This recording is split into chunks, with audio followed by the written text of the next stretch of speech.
자, 요한일서 4장 17절. 이 점에서 우리의 사랑이 완전하게 되었나니 이것은 우리가 심판날에 담대함을 가지게 하려 함이라. 이는 그분께서 어떠하신 것 같이 우리도 이 세상에서 그러하기 때문이니라. 아멘. 자, 여기서 주목해야 될 표현은 그분께서 어떠하신 것 같이, 하나님께서 어떠하신 것 같이 우리도 이 세상에서 그렇다, 이 얘기를 하려고 하거든요. 그러니까 하나님께서 어떠하신 것 같이, 그분께서 어떠하신 것 같이, 주님이 어떠하신 것 같이, 그 말씀을 통해서 제가 오늘은 하나님의 속성, 이런 제목으로 여러분에게 말씀을 드리겠습니다. 속성이라고 하면 어떤 존재 안에 본질적으로 들어있는 특성, 이것을 말합니다.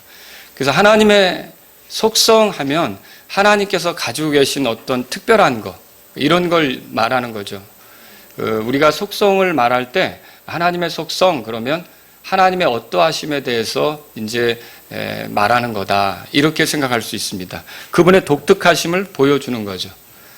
근데 이제 이 속성에는요, 두 가지가 있습니다. 하나님의 속성에는 하나는 뭐냐면 양도될 수 없는 속성이에요. 양도될 수 없다는 것은 누군가에게 줄 수가 없는 그분만이 가지고 있는 속성이에요.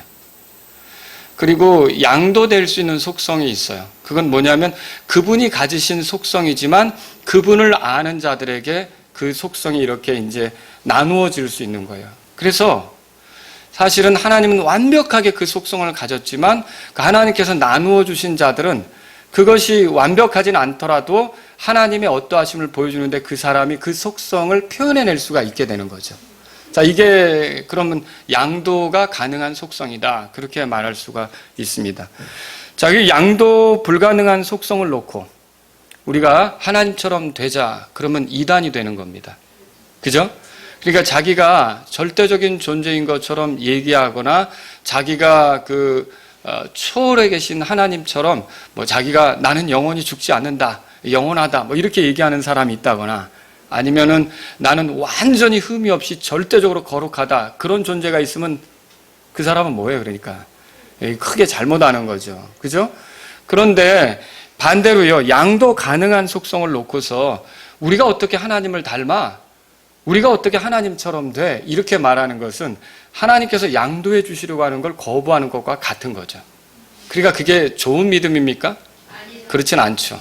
하나님이 나눠 주시겠다고 하는데, 그리고 우리 안에서도 그 속성이 나타나길 바라신다고 하는데 굳이 나는 그렇게 할 수 없다고 하는 거니까 그걸 좋은 믿음, 그렇게 말할 수는 없는 거죠.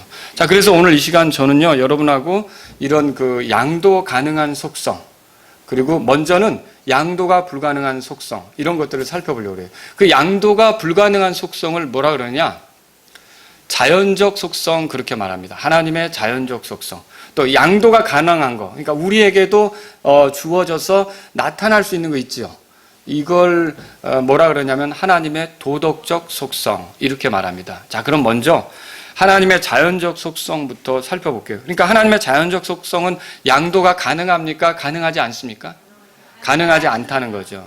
자, 이건 몇 가지가 있는데 하나님의 영원하심이 있습니다. 이 하나님의 영원하심은 뭐냐면 하나님께서는요, 시작도 없고 끝도 없으신 것을 말합니다. 여러분은 시작 있습니까? 네, 있죠. 그리고 이 땅에 사는 사람은 끝이 있습니까? 네, 있죠. 그런데 하나님은 시작도 없고 끝도 없는 거예요. 사실 여러분이 하나님께서 장소만 만드신 게 아니라 시간도 만드셨다는 걸 알아야 돼요. 그러니까 시간이 누구 작품이에요? 하나님 작품이죠. 그러면 사람은 시작과 끝에 제한을 받아요. 그리고 여기 저기 어느 장소에 제한을 받아요. 그러나 하나님은 이 시작과 끝에 제한을 받습니까? 여기 저기에 제한을 받습니까? 제한을 받지 않는다는 거죠. 하나님은 영원하신 분이라는 거죠.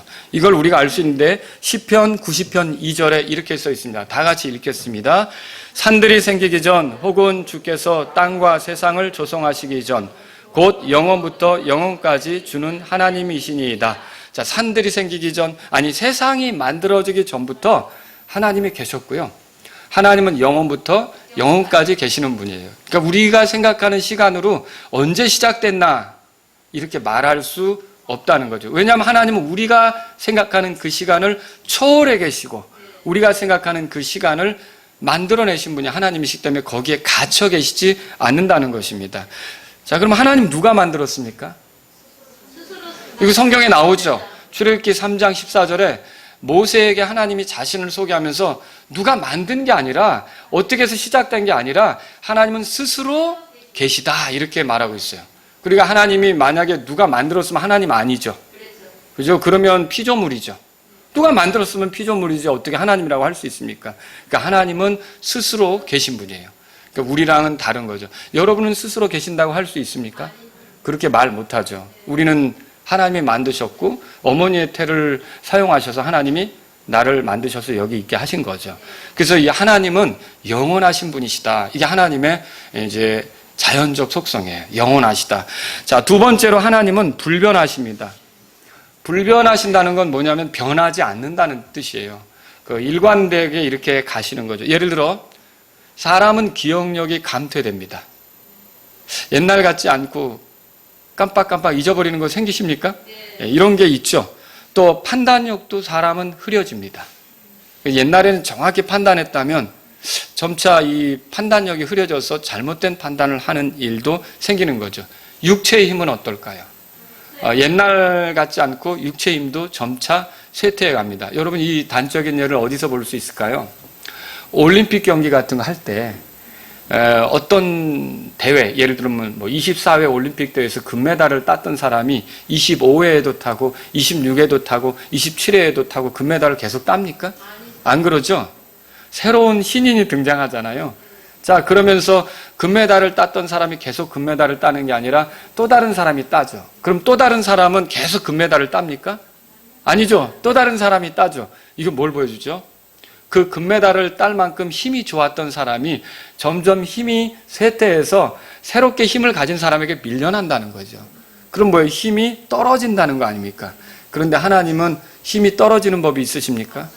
그래서 불변하시다 이렇게 말할 수 있는 거죠.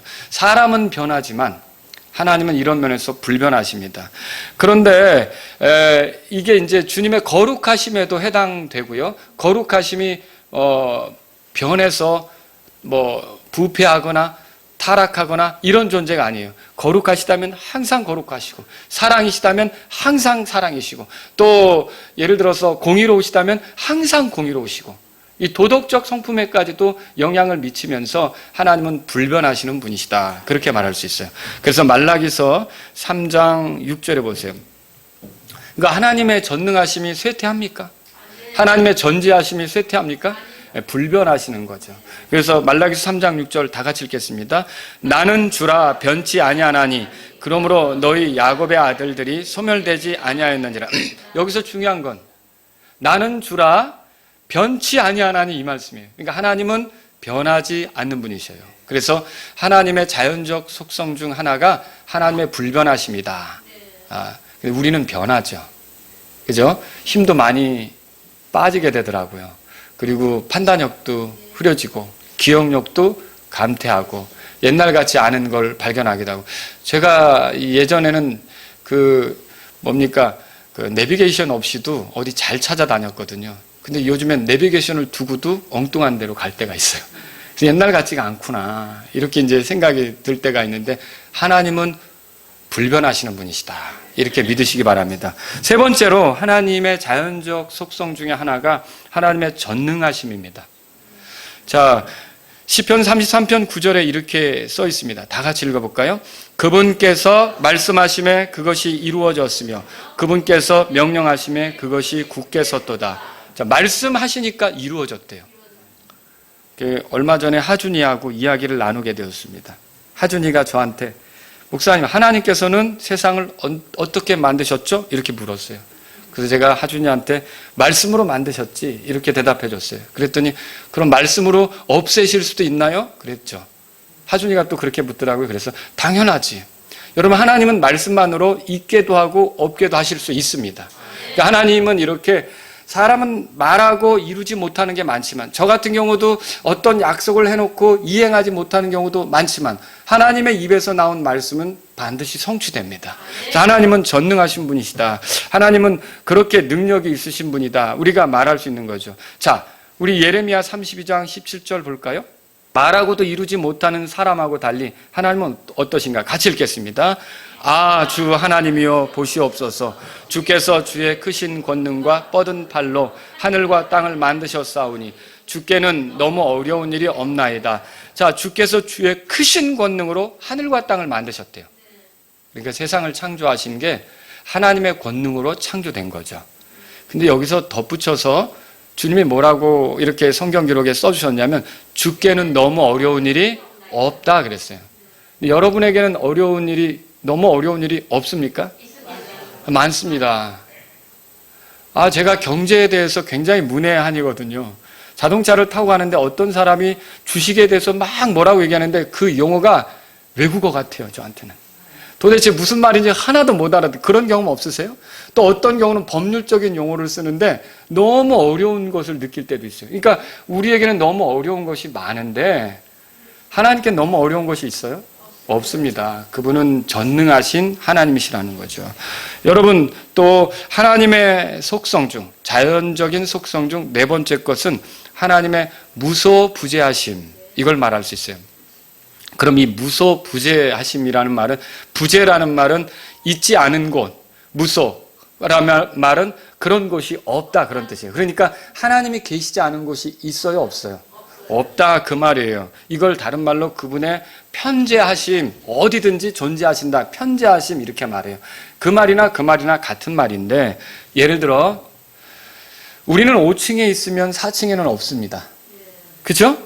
지금 우리가 예배당에서 이 예배를 드리면 집에서 유튜브로 보는 자리에 있습니까? 없습니까? 우리는 없습니다. 근데 하나님은 이 5층에도 계시고 4층에도 계실 수 있습니까?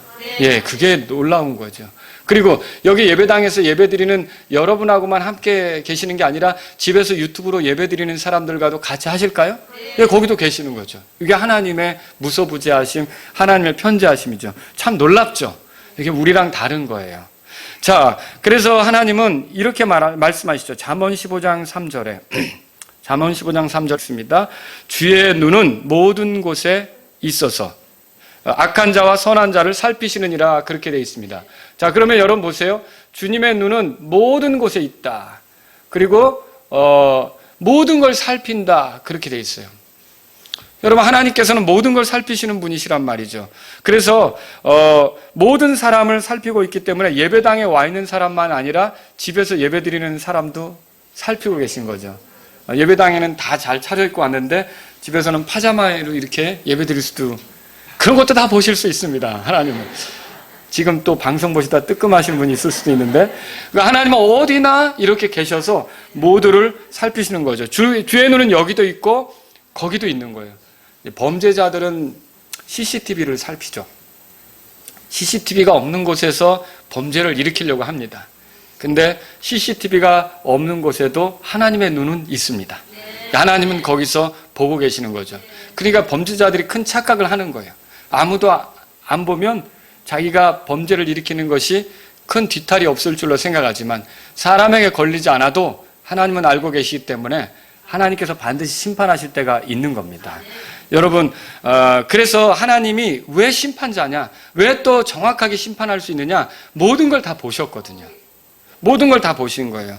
하나님의 말씀들을 보십시오. 욥기 28장 24절에는 이렇게 써 있습니다. 욥기 28장 24절 같이 읽습니다.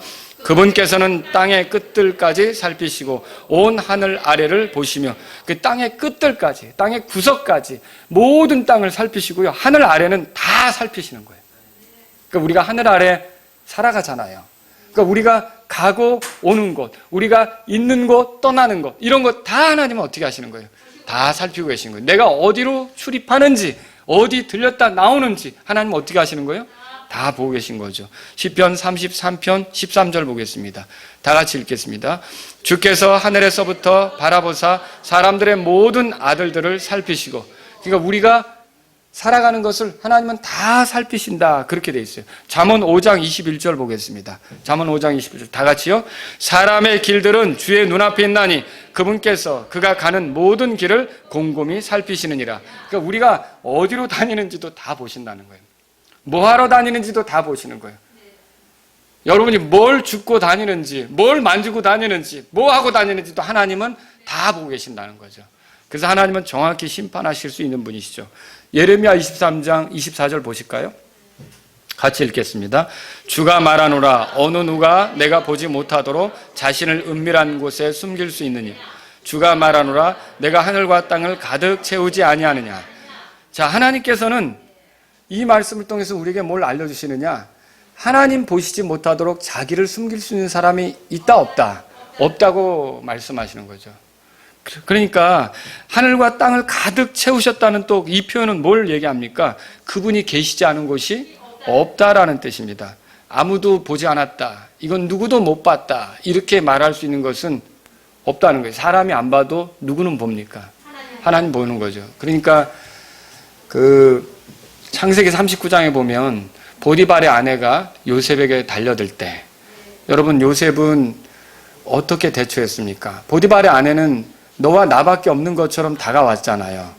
그런데 이 요셉은 어떻게 했느냐면 하나님께 어떻게 내가 죄를 지으리까 이렇게 하면서 누구를 생각했습니까?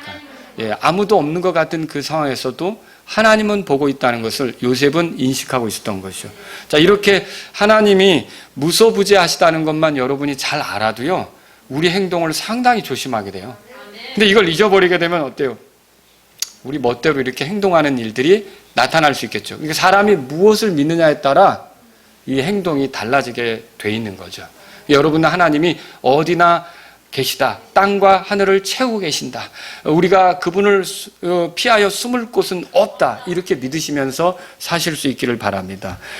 때문에 다윗은 이렇게 말한 적이 있어요. 시편 139편 거기 보면요. 내가 주의 영을 떠나 어디로 가리이까? 혹은 내가 주의 앞을 떠나 어디로 피하리이까? 내가 하늘로 올라갈지라도 주께서 거기 계시오며 내가 지옥에 내 침상을 펼지라도 벗어서 주께서 거기 계시나이다. 그럼 무슨 말이에요? 내가 어딜 가든지 주님이 거기에 계십니다. 그런 뜻이죠. 그러니까 우리 청년들이 군대 가도 거기에 주님은 계신 거예요. 우리 청년들이 유학을 가도 그 유학 간 장소에 주님은 거기 계신 거예요. 우리 또 형제들이 외국으로 출장을 나가도 거기에 주님이 계신 거예요. 그러니까 주님은 어디나 계신 거죠. 근데 우리가 예배당에서만 주님이 계신 줄로 생각하고 밖에 나가면 주님이 안 따라오신 줄로 알고 내 멋대로 살면 여러분은 그거 이제 잘못하게 되는 거죠. 또 그 9절 10절을 마저 우리 같이 읽어보죠. 다윗이 한 말 시작. 내가 아침에 날개들을 취하여 바다 맨 끝 지역들에 가서 거할지라도 거기서도 주의 손이 나를 인도하시며 주의 오른손이 나를 붙드시리이다. 그러니까 무슨 말이에요? 내가 가는 곳마다 항상 주님이 거기 계신다. 그러니까 그리스도인들이 하나님을 신뢰하고 또 하나님을 의지하면 어떤 상황에서도 두려워할 건 없어요. 여러분이 또 하나님을 감시자로만 생각하면 두렵고 불편하게 생각될 수 있는데 여러분이 주님을 신뢰한다면 내가 가는 곳 어디든지 그분이 함께 하신다는 게 얼마나 큰 힘이 됩니까? 그렇지 않습니까? 우리가 하나님이 어디나 함께 하신다는 사실을 믿으면서 가셔야겠습니다. 하나님의 자연적 속성 중에 마지막으로 하나 더 소개하고 넘어가려고 합니다. 그건 하나님의 전지하심이에요. 전지. 이건 뭐예요? 모든 걸 아신다 그거예요. 자, 히브리서 4장 13절 읽어보죠. 다 같이 읽습니다. 그분의 눈앞에서 드러나지 아니하는 창조물이 하나도 없고 모든 것이 우리와 상관하시는 그분의 눈에 벌거벗은 것에 드러나 있느니라. 그러니까 그분의 눈앞에 드러나지 않는 것이 없대요. 다 그분이 스캔하신 거예요. 그리고 여기 보니까 우리와 상관하시는 그분의 눈앞에 벌거벗은 것처럼 드러난대요. 그러니까 그분은 나의 모든 것에 대해서 다 알고 계시죠. 심지어 어떤 성경 구절에는요. 내 머리털까지도 다 아신대요. 그 숫자를. 기가 막히지 않습니까? 여러분 머리털 숫자 저에게 알려주실 수 있어요? 내가 세보니까 몇 개입니다. 우리는 모른다는 거죠. 하늘의 별들의 수는요. 우리 여러분 세보신 적 있어요? 근데 하나님은 다 세보셨다는 거죠. 그 별들의 수도 알고 계시는 거죠. 하나님 모든 걸 알고 계셔요. 우리는 시간의 벽에 따라 알지 못할 때가 있어요. 예를 들어 아직 살아보지 못한 미래 압니까? 모르죠. 그리고 과거로 돌아가서도 우리가 살지 않았던 시절에 대해서는 몰라요. 그렇지 않습니까? 그러니까 그 이스라엘 백성이 출애굽을 경험한 사람들이 다 죽고 나면 그 하나님에 대한 그 경험을 가졌던 사람들이 사라지고 나니까 자신들이 어떻게 구출됐는지를 잊어버리고 멋대로 가는 그런 일들이 사사기에 기록되어 있잖아요. 그러니까 우리가 경험하지 않은 과거에 대해서는 모를 수도 있다는 거죠. 그런데 하나님은 우리의 지금뿐만 아니라 미래든 과거든 모든 걸 다 아시는 분이세요. 또 여러분, 우리는요, 장소의 벽에 따라 알지 못하는 게 있어요. 장소에 여기에 있으면 저쪽에서 일어나는 일을 모른단 말이에요. 내 눈앞에 보인 거는 알지만 내 눈앞에 보이지 않는 거는 모른다는 거죠. 그러니까 우리가 내 눈에 펼쳐진 걸로 모든 걸 판단하려고 하는 게 얼마나 어리석은지 우리가 생각해 볼 수 있죠. 그러니까 그러나 하나님은 어때요? 내 눈이 못 본 곳에도 하나님의 눈은 하늘 아래 다 보고 계시잖아요. 그러니까 그게 하나님께는 다 스캔이 되는 거죠. 다 모든 게 드러나는 거예요. 여러분, 심지어 표현의 벽에 따라 알지 못하는 것도 있어요. 그게 뭐냐면 이게 사람이 겉으로 표현하지 않으면 속내를 어떻게 알아요? 그죠? 가까운 사람들끼리라도 말하지 않으면 그런 줄 몰랐네, 이렇게 얘기가 될 수 있다는 거죠. 근데 하나님은 어떠세요? 이게 표현이 안 돼도 그 사람 마음에 심중에 뭐가 있는지 이미 다 알고 계신 거죠. 여러분, 하나님에게 숨길 수 있는 것이 있습니까? 그래서 누군가의 마음에 있는 것, 누군가의 어떤 의도, 이런 것도 하나님께는 감출 수가 없는 거예요. 모든 걸 아시는 거죠. 그래서 사무엘상 16장 7절에 같이 읽겠습니다. 이게 하나님께서 사무엘에게 알려준 거예요. 다 같이 읽겠습니다. 주는 사람의 보는 것처럼 보지 아니하나니 사람은 겉모습을 보나 주는 마음을 보느니라. 겉모습이야. 내 눈앞에 선 사람의 겉모습은 나도 볼 수 있죠. 근데 그 사람의 마음을 어떻게 보겠어요? 근데 하나님은 겉모습, 물론 겉모습 당연히 알고 계시는 거고 그의 속마음 중심까지도 하나님은 아실 수 있다. 자, 이게 하나님의 전지하심입니다. 또 여러분, 예레미야 20장 10절 보세요. 같이 읽겠습니다. 오 의로운 자를 시험하사 속 중심과 마음을 보시는 만군의 주여, 그랬어요. 속 중심, 마음도 보신다고 돼 있어요. 그러니까 하나님은 전지하신 거죠. 또 우리가 기억의 벽에 갇혀서 모르는 것도 있어요. 심지어 이런 거예요. 내가 남의 돈을 갖다 써놓고도 내가 언제 그랬지? 이렇게 오리발을 내미는 사람도 있어요.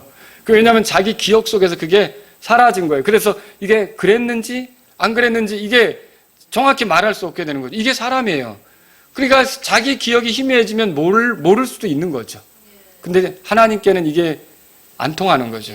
하나님은 모든 걸 알고 계시는 분이시다. 여러분, 하나님은 전지하신 분이다. 그렇게 믿으십시오. 이렇게 하나님만 가장 정확한 판단자가 되실 수 있어요. 모든 걸 알고 계시니까. 그래서 여러분에게 드리고 싶은 말씀은, 만일 내가 이렇게 전지하신 하나님이 아니라면 함부로 남에 대해서 판단하는 것에 대해서 조심하셔야 돼요. 그러니까 여러분과 제가 하나님이라면 판단하셔도 됩니다. 왜냐하면 가장 정확하니까. 그러나 여러분이 어떤 사람의 마음의 의도, 이런 것들을 잘 모르면서 드러난 것, 겉으로만 판단하는 건 하나님 행세를 하려고 하는 거예요. 이런 하나님의 자연적 속성을 가지도 못했으면서 마치 그런 자연적 속성을 가지신 그 하나님처럼 행세를 하려고 하는 꼴이라는 거죠. 물론 우리가 옳지 않은 것을 판단해내고요, 하나님의 말씀에 일치하지 않는 것, 왜냐하면 성경을 보니까 판단해낼 수는 있지만 저 사람, 저 지체, 저 어떤 이웃의 마음에 대해서 여러분과 제가 정확하게 알려지기 전까지 함부로 판단하는 건 하나님 행세를 하려고 하는 거예요.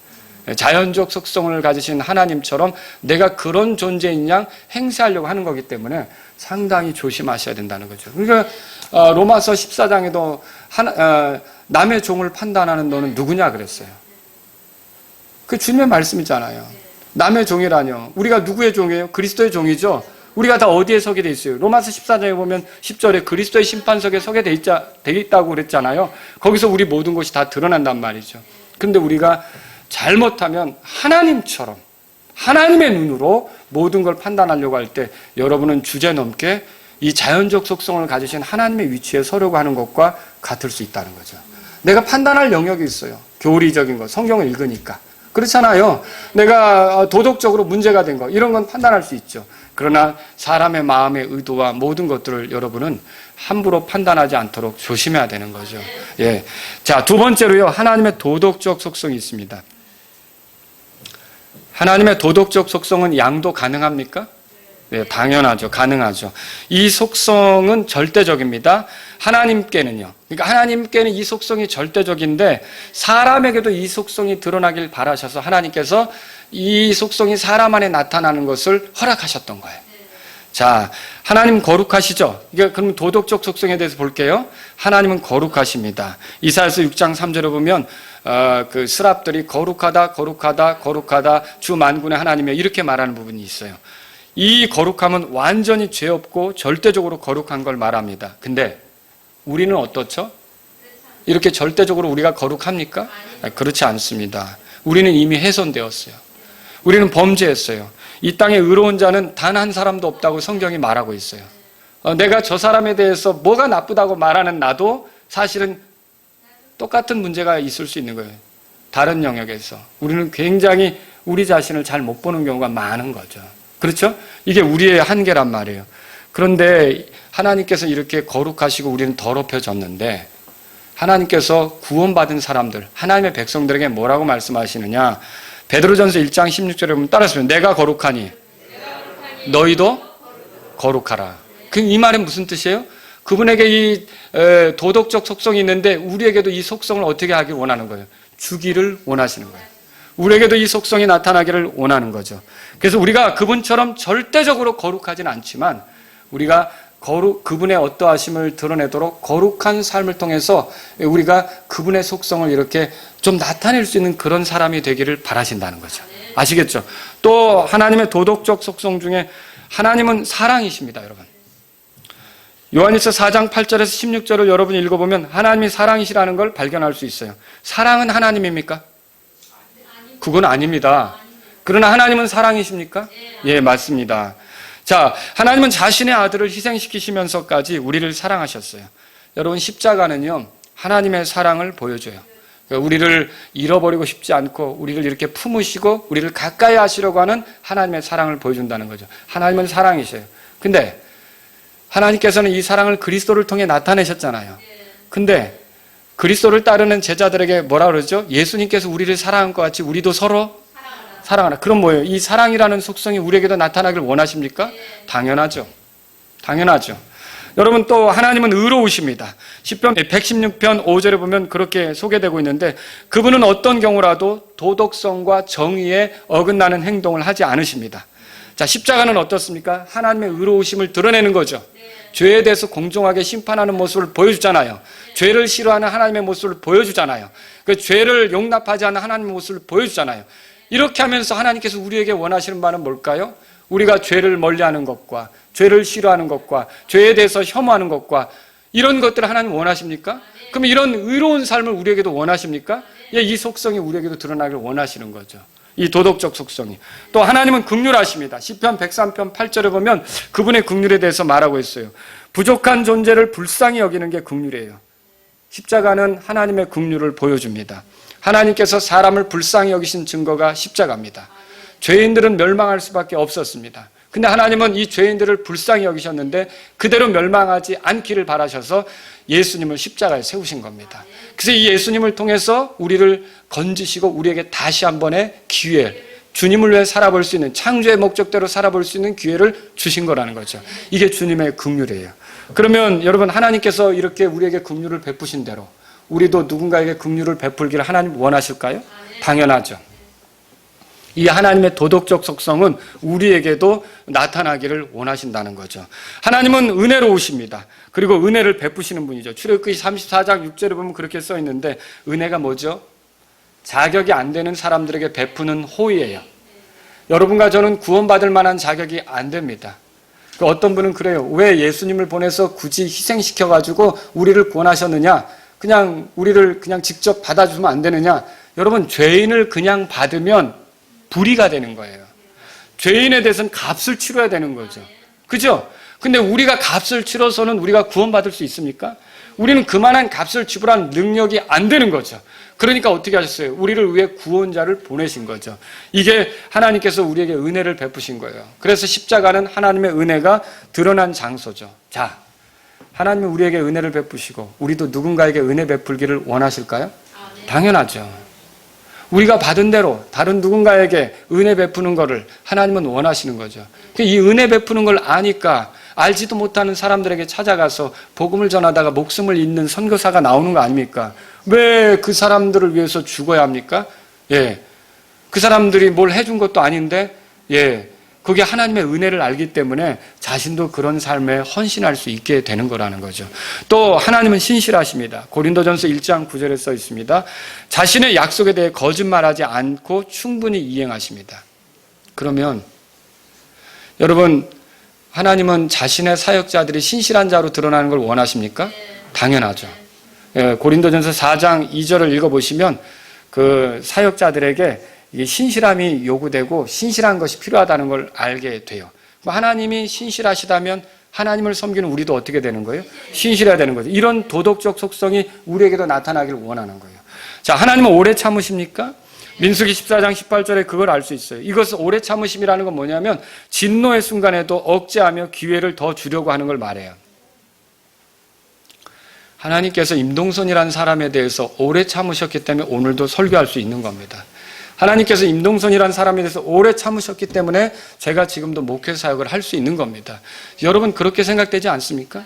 우리가 얼마나 부족한 모습을 보여드렸는데요. 우리가 얼마나 구원받은 이후로도 하나님 뜻대로 살지 못한 게 많은데요. 근데 하나님이 단지 3-4번만 이렇게 참으시고 그 다음에는 용납이 안 된다 그랬다면 다 우리는 부서졌겠죠. 근데 지금도 오늘 경배하는 이 자리에 온 것은 하나님의 오래 참으심 때문입니다. 여러분이 하나님이 오래 참으시는데 이런 오래 참으심이 우리에게도 나타나길 원할까요? 고린도전서 13장 4절을 보세요. 사랑은 오래 참고, 이 사랑이 어디서 나타나길 원하는 거예요? 우리에게서 나타나길 원하는 거죠. 또 하나님은 선하십니다. 시편 25편 8절에 여기서의 선이라는 건 하나님이 기뻐하시는 건데, 하나님이 뭘 기뻐하시냐면 피조물들에게 은혜로운 관심을 베푸시면서 이 선함을 드러내시는 거예요. 하나님은 우리도 선한 행위에 열심을 내길 원하세요. 디도서 2장 14절을 보면 그렇게 써 있고요. 선한 행위를 지속하기를 원하세요. 디도서 3장 8절에 보면 그렇게 써 있고요. 그러면 이렇게 하나님께서 기뻐하시는 게 뭐냐면 이 사람들에게 호의를 가지고 다가오는 건데, 우리도 역시 그렇게 사람들을 섬기고 호의를 가지고 다가가면서 하나님을 기쁘게 하는 거, 이거 하나님 원하십니까? 당연히 원하시죠. 또 하나님은 참되십니다. 예레미야 10장 10절에 그렇게 써 있어요. 그분에게 거짓이 있으십니까? 없죠. 속이지 않습니다. 하나님은 우리가 어떻게 살기를 원할까요? 우리도 진실하기를 원해요. 빌립보서 4장 8절을 읽어보면 모든 것에서 우리가 진실하기를 원하는 하나님의 마음을 읽을 수가 있어요. 이런 속성이 하나님께 있고 이 속성이 우리에게도 나타나기를 원하신다는 거죠. 또 하나님은요, 부패하지 않으십니다. 이것도 중요해요. 로마서 1장 23절에 보면 이걸 발견할 수 있는데, 다시 말하면 스스로 더럽히지 않으신다는 거죠. 하나님이 스스로 더럽히셨으면 끔찍한 일이죠. 그죠? 근데 스스로 더럽히지 않으세요. 그러면서 하나님께서는 이런 속성이 우리에게도 나타나길 원하시는데, 고린도후서 7장 1절에 보면 모든 육과 영의 더러운 것에서 스스로 우리를 깨끗하게 하라고 말씀하고 있고요. 우리가 더럽혀지는 걸 원치 않으시는 그런 하나님의 뜻을 볼 수 있어요. 그러니까 이런 하나님의 도덕적 속성을 우리가 보는데, 이런 도덕적 속성은 어때요? 우리에게서도 나타나길 원하십니까? 당연하죠. 그래서 하나님처럼 된다, 하나님을 닮는다라고 할 때 우리가 하나님의 자연적 속성에 대해서 우리가 넘보고 우리가 그렇게 행세하는 걸 얘기하는 게 아니라 뭘 얘기하는 거예요? 그러니까 결론적으로 이 도덕적 속성에 대해서 우리가 닮을 수 있고 그분처럼 살 수 있다는 그런 메시지를 여러분에게 주는 거예요. 자, 하나님의 도덕적 속성은 어떻게 우리 안에서 나타납니까? 그것은 성령의 열매라는 걸 통해 나타납니다. 갈라디아서 5장 22절 23절 우리 함께 읽어보죠. 같이 읽습니다. 그러나 성령의 열매는 사랑과 기쁨과 화평과 오래 참음과 부드러움과 선함과 믿음과 온유와 절제니 이 같은 것을 대적할 법이 없느니라. 자, 여기에 나타나는 거 다 보세요. 아까 하나님의 도덕적 속성과 겹치는 것들이 있어요. 그리고 실제로 갈라디아서 5장 22절에서 23절에 나온 이 열거된 것들은 예수님의 삶에서 나타난 거예요.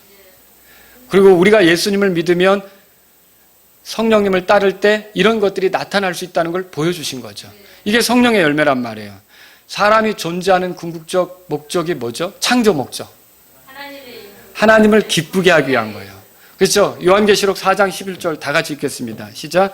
오 주여, 주는 영광과 존귀 권능을 받기에 합당하시오니 주께서 모든 것을 창조하셨고 또 그것들이 주를 기쁘게 하려고 존재하며 창조되었나이다.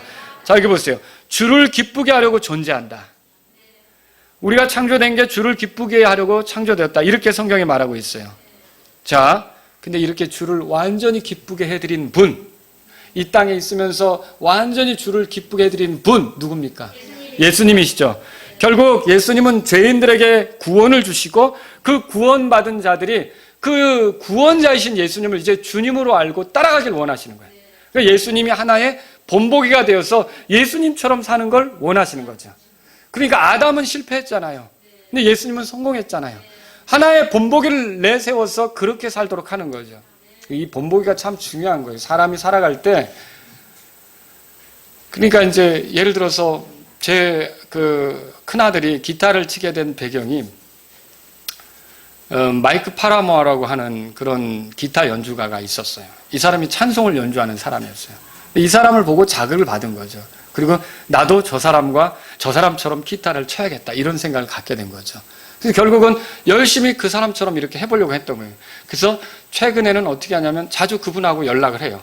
그래서 같이 기타에 대한 것도 이야기도 나누고 이렇게 하더라고요. 그런 것처럼 우리에게 어떤 모델이 있단 말이죠.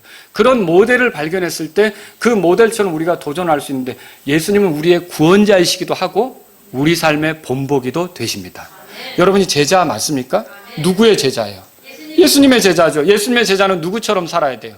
예수님처럼 살아야 되죠. 예수님이 가르친 대로. 그래서 예수님은 구원자이시고 본보기도 되신단 말이죠. 그래서 예수님처럼 산다는 건 뭐예요? 창조의 목적대로 이렇게 하나님을 기쁘게 하며 사는 게 이제 그 삶에서 드러나게 되는 거죠. 또 여러분, 그 구원의 그러면 창조의 목적을 얘기했으니까 구원의 궁극적인 목적은 뭘까요? 구원의 궁극적 목적도 마찬가지예요. 우리가 결국 하나님의 아들의 형상과 같은 모습이 되는 거예요. 로마서 8장 찾아보세요. 로마서 8장 거기 읽겠습니다. 28절, 29절 다 같이 읽겠습니다. 우리가 알거니와 하나님을 사랑하는 자들, 곧 그분의 목적에 따라 부르심을 받은 자들에게는 모든 것이 합력하여 선을 이루느니라. 그분께서는 자신이 미리 하신 자들을 또한 예정하사 자신의 아들의 형상과 같은 모습이 되게 하셨나니 이것은 그분이 많은 형제들 가운데서 처음 난 자가 되게 하려 하심이니라 그랬어요. 자, 자신의 아들의 형상과 같은 모습이 되게 하려고 우리를 구원했다. 이게 우리의 구원 목적이에요. 그래서 하나님께서는 예수님을 통해 보여주신 도덕적 성품으로서의 속성이 우리에게도 나타나기를 원하는 거죠. 누구처럼 살기를 원하는 거예요? 그래서 오늘 본문 말씀이에요, 이거는. 오늘 본문 말씀이니까 한번 읽어봅시다. 요한일서 4장 17절입니다. 같이 읽겠습니다.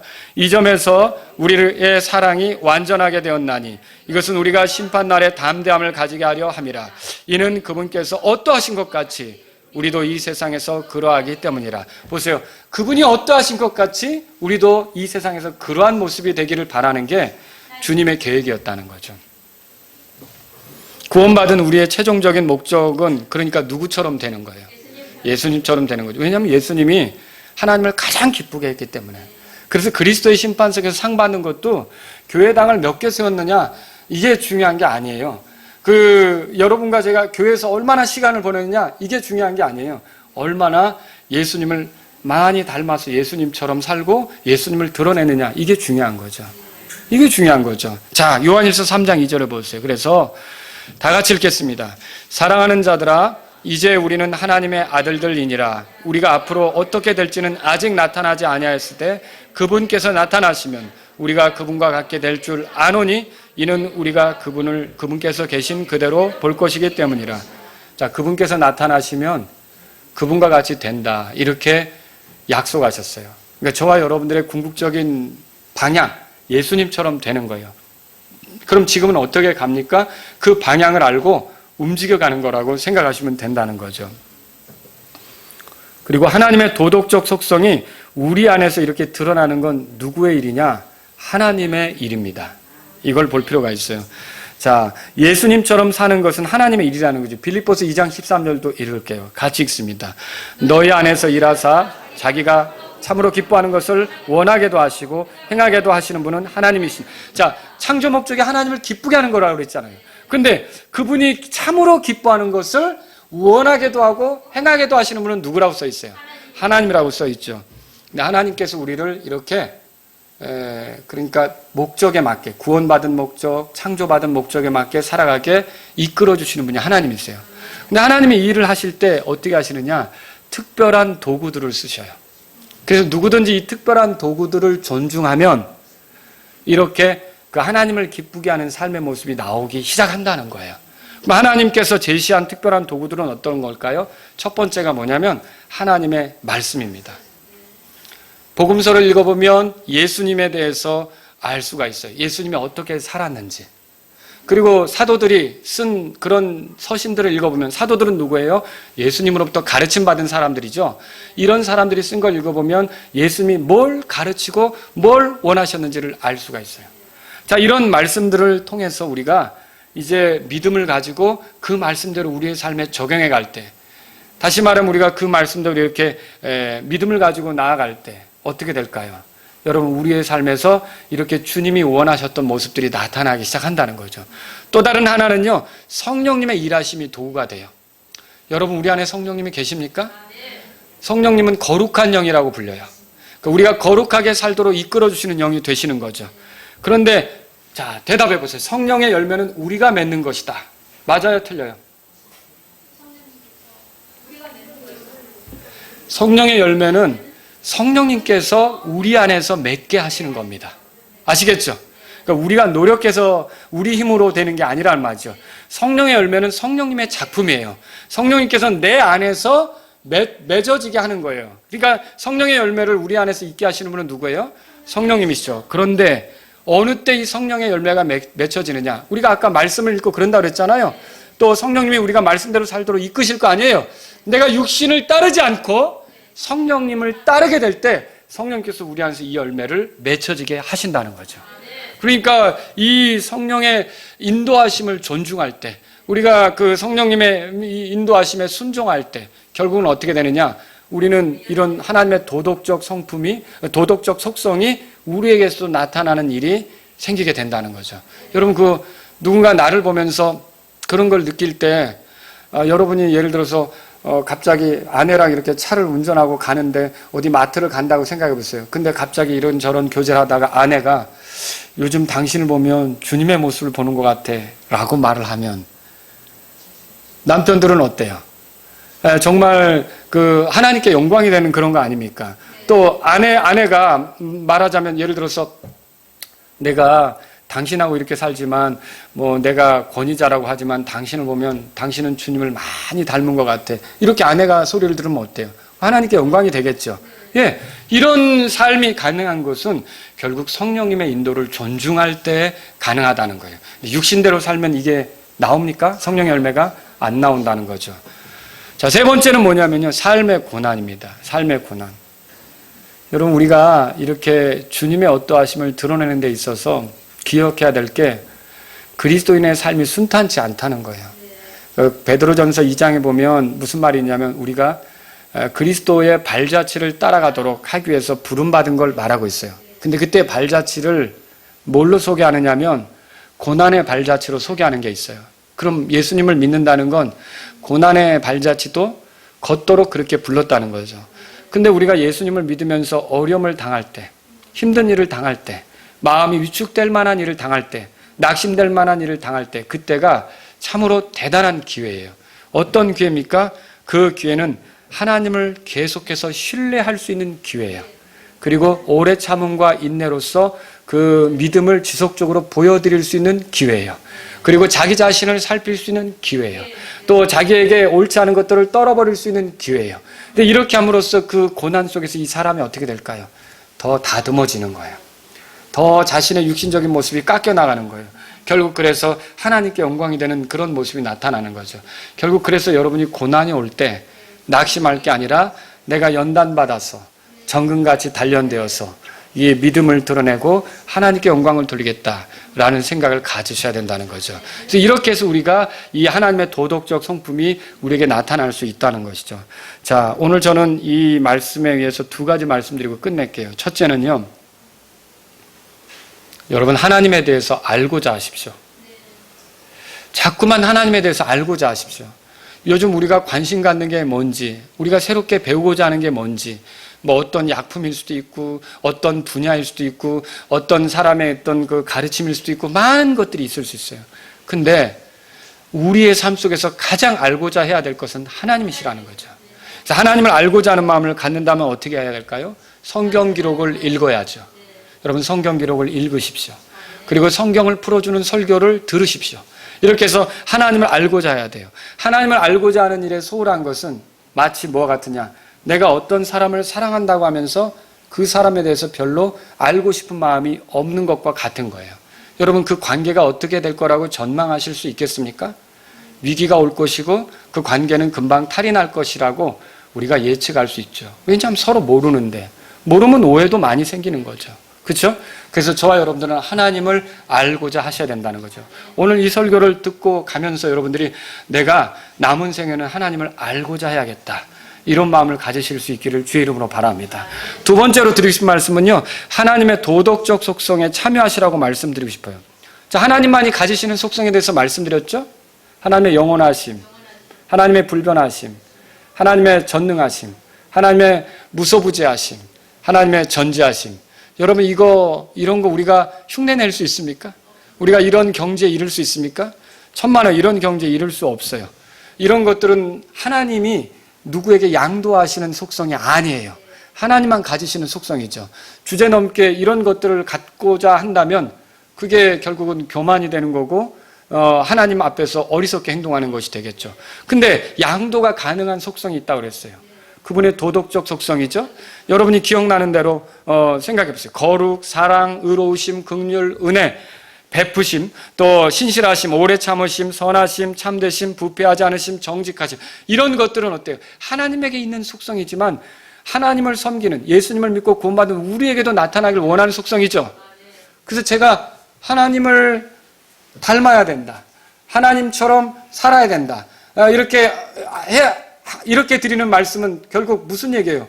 하나님의 이런 도덕적 성품이 우리 안에 나타나는 삶이 되어야 된다는 걸 얘기하는 거예요.